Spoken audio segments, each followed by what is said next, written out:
Hello. এই তুমি খাইছো? না খাই নাই, খাবো। কি রান্না করছে বাসায়? তো ডাল ভাত।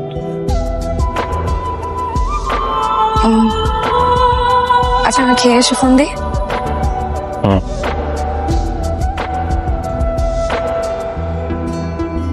কি রে, শুধু ডাল দিয়ে খাবি নাকি?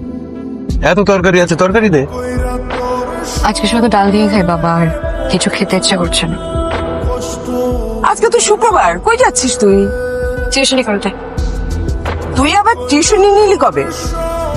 মা বাসায় বসে থাকতে থাকতে বোর্ড লাগে, তাই ভাবলাম একটা টিউশনি করাই। আর মা তুমি জানো টিউশনি করালে ব্রেন শার্প থাকে। আচ্ছা লেট হয়ে যাচ্ছে। আর তাড়াতাড়ি আসবি কিন্তু। শোনো, তুমি কত টাকা পাইছো? 12,000। 12,000। 12,000 আর আমি টিউশন করে পাইছি 7,000। সব মিলায় 19,000 টাকা। তাহলে বাসা ভাড়া 6,000